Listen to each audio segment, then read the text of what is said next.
1932 आधारित स्थानीय नीति से संबंधित प्रस्ताव टेबल किया गया और विधानसभा से पारित कराकर राजभवन भेजने की कवायद शुरू कर दी गई है। इस वक्त हमारे साथ मौजूद है बीजेपी के विधायक। दादा, क्या माने ये जो 1932 पर चर्चा के बगैर इसे टेबल किया गया और पारित करा दिया गया? बाबूलाल मरांडी कह रहे हैं कि उनको बोलने का मौका नहीं मिला। लोबिन हेम्ब्रम कह रहे हैं कि मैं भी चाह रहा था चर्चा होता तो ज्यादा बातचीत होती। आखिर हुआ क्या है? देखिए, सबसे बड़ा दुर्भाग्यपूर्ण बात तो ये था कि इस राज्य के प्रथम मुख्यमंत्री और बहुत ही अनुभवी नेता, केंद्र में भी मंत्री रह चुके हैं, अपनी एक दल चला चुके हैं, उसके अध्यक्ष रहे हैं, अभी वर्तमान में विपक्ष के जो पार्टी है भारतीय जनता पार्टी, उसके अध्यक्ष भी हैं। उन्होंने हाथ उठा करके इस डिबेट में पार्टिसिपेट करने का आग्रह किया। हम सभी सदस्यों ने उसका समर्थन किया। हम लोगों ने अध्यक्ष का ध्यान भी आकृष्ट कराया कि भाई आप उनको बोलने दें, लेकिन उनको बोलने नहीं दिया गया। ये सबसे बड़ा दुर्भाग्य है आज इस राज्य का। आप अगर 1932 की बात करें तो जेएमएम गंभीर नहीं है।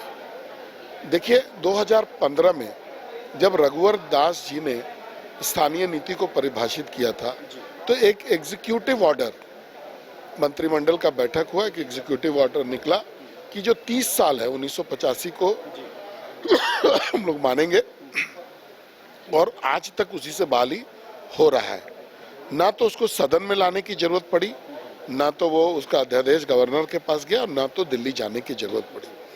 अगर आपका मंशा है और मंशा साफ है तो आप वही काम अभी कर सकते हैं कि 1985 को आप अमेंड करके 1932 कर सकते हैं, लेकिन आपको तो करना है नहीं, आपको केवल राजनीति करना है। इसीलिए आप चाहते हैं कि ये दिल्ली चला जाए, यहाँ से पास हो और उसके बाद दिल्ली चला। अब देखिए व्यवधान क्या क्या है। गवर्नर ने अटॉर्नी जनरल ऑफ इंडिया के ओपिनियन के साथ कुछ पॉइंट्स को लगा करके भेजा है। इन लोगों ने उसको कंसिडर नहीं किया। जैसे वो प्रस्ताव आया था उसी प्रस्ताव को वापस भेज दिया। गवर्नर ने इनको चेताया भी है कि भाई ये लीगल बैटल में फंस जाएगा अगर आप इसको इस तरीके से करते हैं। उसके बाद भी उन्होंने ऐसा किया।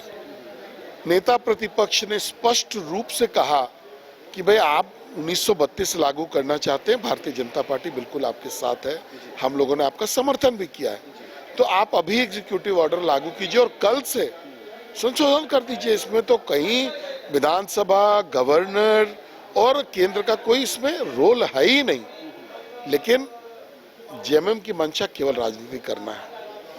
उसको सुधीर कुमार सोनू ने जवाब दिया है इन तमाम सवालों का। वो ये बताने की कोशिश कर रहे हैं कि हम किसी से गाइड नहीं है, हम जो अपना हमारी जो विचारधारा है उससे हम कॉम्प्रोमाइज क्यों करेंगे। हमने कमिटमेंट किया 1932 को लेकर, हम उसी फ्रेमवर्क पर, उसी रोड मैप पर काम कर रहे हैं, वो ये हमें क्यों बताएगा। देखिए, सुधीर सोनू जी ने और उसको कॉम्प्लिकेट करने का काम किया। ये स्थानीय नीति और आरक्षण, ये दो अलग अलग विषय हैं, एक विषय नहीं है। सुदीप सोनू जी ने दोनों को जोड़ दिया कि हम आरक्षण भी लेकर के आएंगे और ये करेंगे। भाई आप आरक्षण लाना चाहते हैं, आप 80% आरक्षण करना चाहते हैं कि 67% करना चाहते हैं, वो विषय आप 50% से अगर अधिक होगा तो केंद्र में जाएगा, ये तय है, ये सब लोग जानते हैं। लेकिन स्थानीय नीति बिल्कुल और बिल्कुल झारखंड सरकार का परिवेश है, इसको कहीं भी जाने की जरूरत नहीं है। आप इसको अभी मंत्रिमंडल का बैठक बुलाएं, पारित करें और ये कल से लागू माना जाएगा। तो सोनू जी ने और भी इसको भटकाने का काम किया है। इस राज्य की जनता सब देख रही है, सब समझ रही है। जनता ये भी देख रही है कि आपने पिछले 4 सालों में कितने लोगों को रोजगार आपने दिया। जनता ये भी देख रही है कि पारा शिक्षकों का क्या कमिटमेंट आपने किया था, आज पोषण सखी को आपने क्या कमिटमेंट किया था, जो संविदा पे कर्मी है उनको क्या कमिटमेंट किया था, 5 लाख नौकरी देंगे साल में, ये आपने कमिटमेंट किया। तो आपके कमिटमेंट का क्या वैल्यू है, ये जनता देख रही है और माकूल समय पर उसका जवाब भी देगी। आपको भी लगता है कि अगर 9th शेड्यूल में इसको ले जाने से कोई फायदा नहीं होगा, जिसे कहा जाता है कि एक संवैधानिक सुरक्षा कवच इसे मिल रही है। देखिए, पहले तो लागू करो, उसके बाद आप लागू करने के बाद भी उसको भेज सकते हैं, लेकिन बिल में लिखा हुआ है कि ये तब लागू होगा जब ये 9th शेड्यूल में आ जाएगा। ये बिल का प्रस्ताव ही है। आप चाहते तो उसमें ऐसा कर सकते थे कि ये बिल हम लागू करेंगे अभी और उसके बाद इसको फर्दर प्रोटेक्शन के लिए कि कभी कोई कोर्ट कचहरी में ना लटके, हम उसके बाद वहां भेजेंगे। तो अभी क्या होगा कि ये जब जाएगा नवीं अनुसूची में कब ये होकर के आएगा, क्योंकि आप जानते हैं कि ये चुनाव का वर्ष है, अभी 2 महीने के बाद आचार संहिता लग जाएगा, उसके बाद जो है मई तक ऐसे ही लटक जाने वाला है। तो ये जेएमएम कांग्रेस के लोग केवल राजनीति करना चाहते हैं, इनको 1932 यहाँ लागू करने में कोई दिलचस्पी नहीं है। सरयू राय जी कह रहे हैं, क्या वो बात सही है कि केवल ये सिर्फ एक पॉलिटिकल माइलेज लेने की कोशिश है, बाकी और जो ये सब प्रोसेस है ये सिर्फ दिखावे की राजनीति? बिल्कुल बिल्कुल, अगर उनको लागू करना होता तो वो कैबिनेट की बैठक करेंगे, पारित करेंगे और लागू हो जाएगा, लेकिन उनको लागू करना नहीं है, इस पे राजनीति करनी है उनको।